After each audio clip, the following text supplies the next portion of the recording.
Christina Prudent, and this is Enchanted Ink. Welcome to episode 1.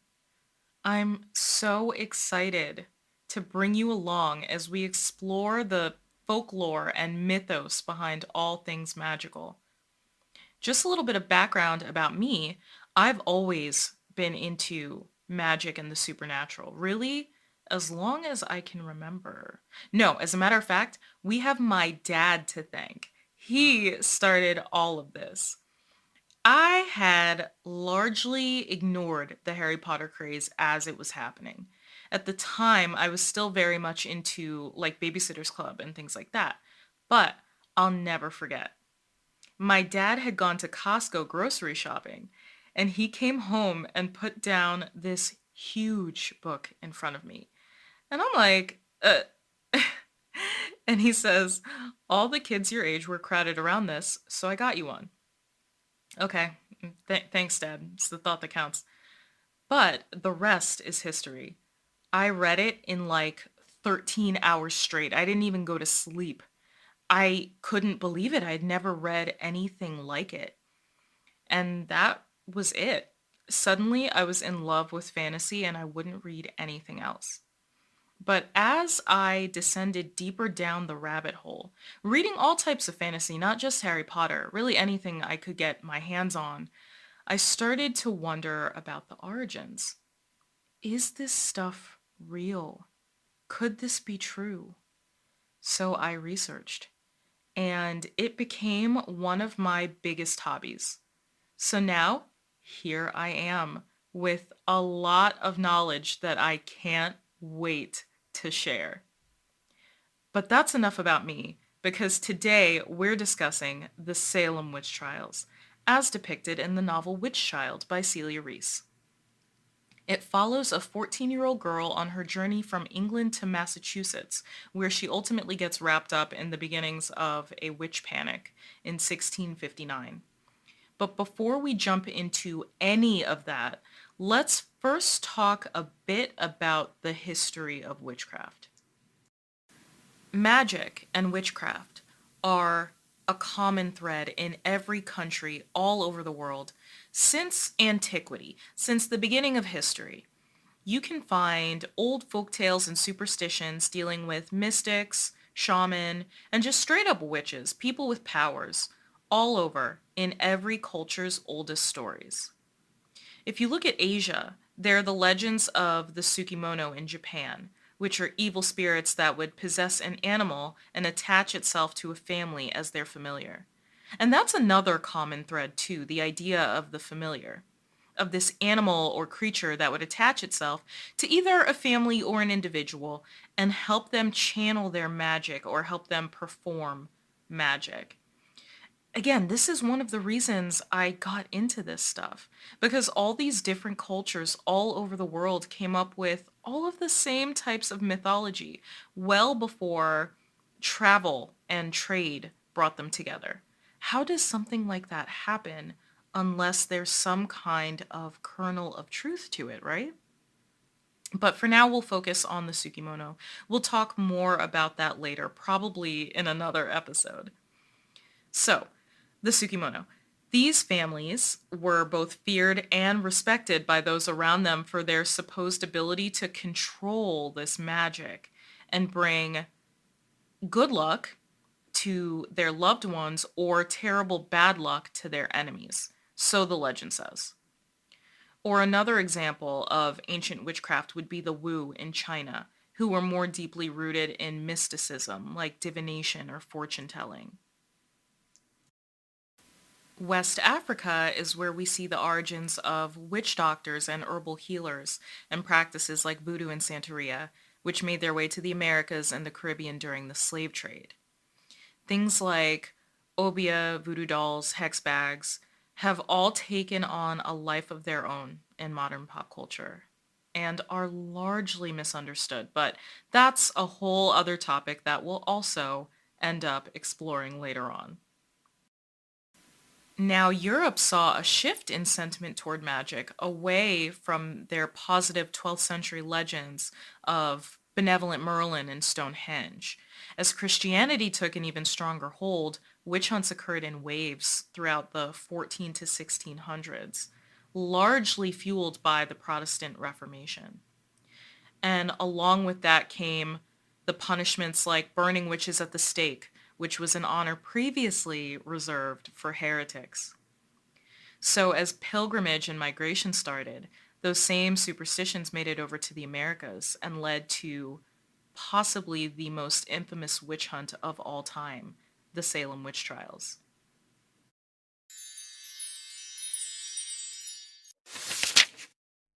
So let's look at the book and how it compares to the real events, what it draws from, and how it deviates. And by the way, this goes for every episode. We're gonna talk about the whole book, so spoiler alert if you haven't read it. You've been warned. Published in 2000, Witch Child by Celia Rees is written as the diary of 14-year-old Mary Newberry, discovered as separate entries found in the stuffing of an old family quilt and pieced together by a museum curator in present-day Boston. It begins in 1659 in England, with Mary's grandmother being hanged for her crimes as a witch. Mary's long-lost mother then resurfaces to hurry her away from suspicious neighbors and put her on a ship to America. Once Mary lands in Massachusetts, she keeps her identity secret while she contends with religious persecution, paranoid, intolerant Puritans, and jealous peers that ultimately make her a target just like her grandmother. All the while, Mary uses the paper and ink gifted to her by her mother to document her experiences in a secret journal that won't see the light of day for hundreds of years to come.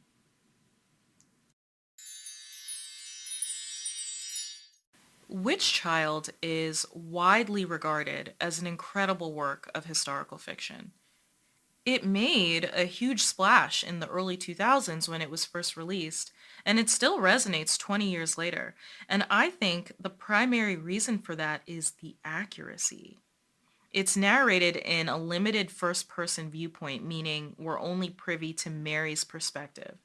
So that, along with the detailed writing and how deeply and thoroughly researched it is, makes it not only compelling, but to me, it makes it feel incredibly real. As a matter of fact, as I recall, and bear with me because I was in middle school back then, but as I recall, it was unclear at the time whether this was even fiction. There was an email address at the end where the reader was encouraged to write in with tips if they had any leads that could explain what happened to Mary after she left the settlement. All in all, it was pretty cool. But let's take a quick break, and when we get back, I'll tell you everything I know about the Salem Witch Trials.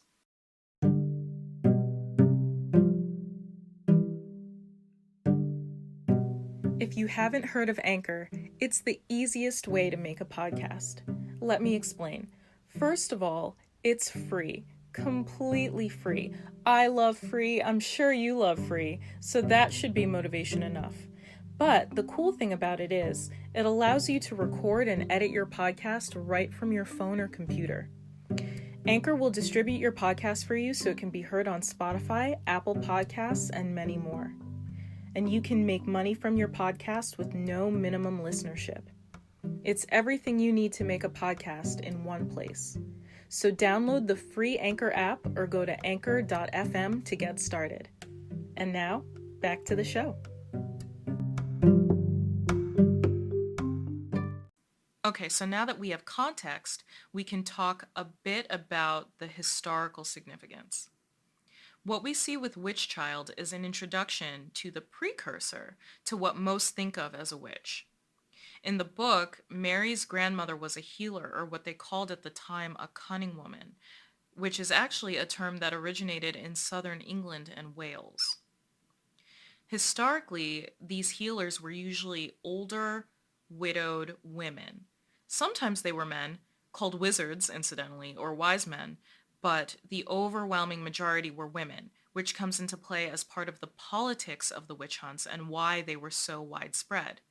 Because at the time, women were just not well thought of. They were regarded as inherently weak-minded and more sinful and suggestible to the temptation of the devil.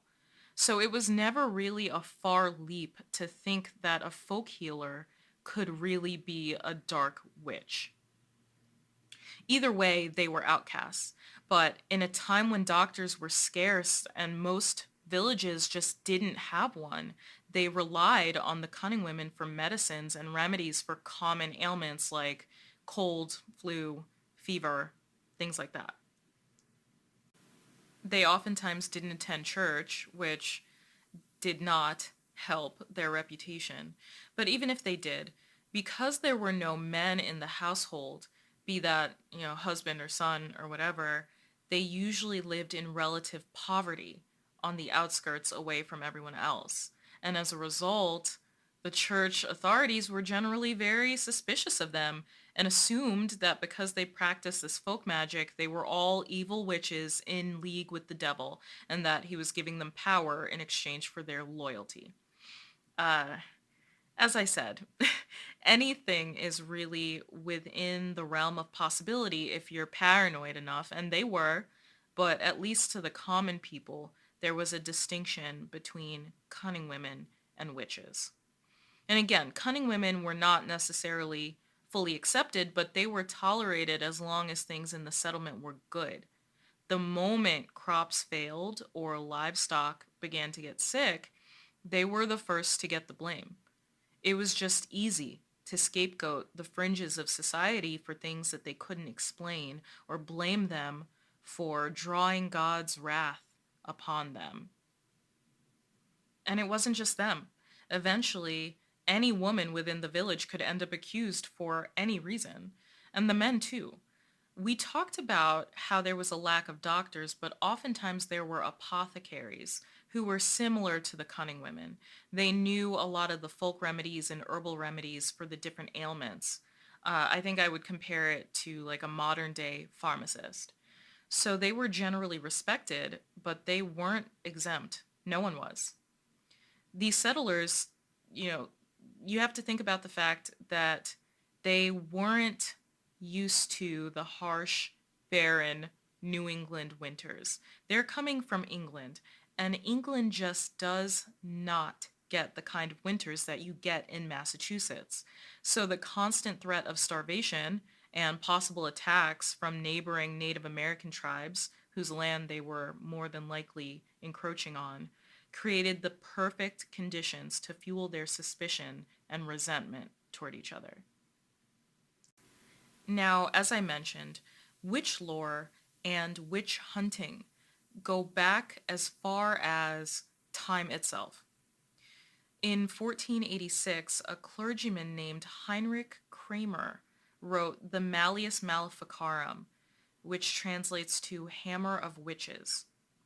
It asserted that not only was sorcery and demonology real, but that it was heresy and should be prosecuted as such, meaning that it should carry a death penalty if the accused is found guilty.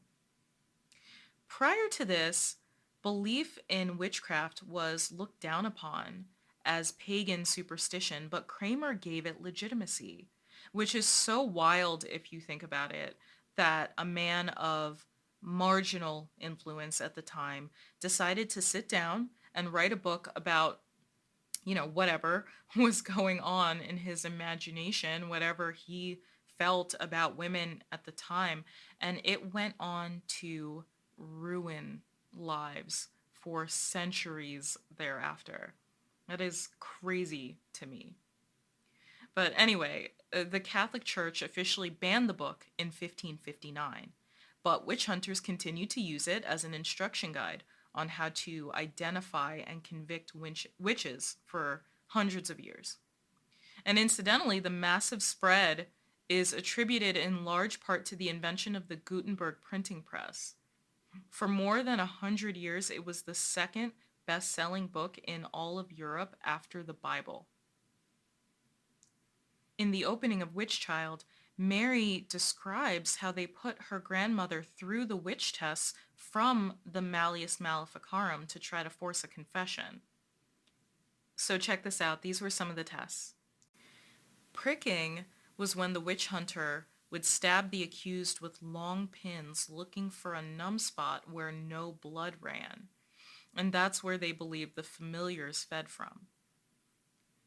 Floating was when they would tie a rope around their waist, around the witch's waist, and throw them into the nearest body of water to see if they would swim or float.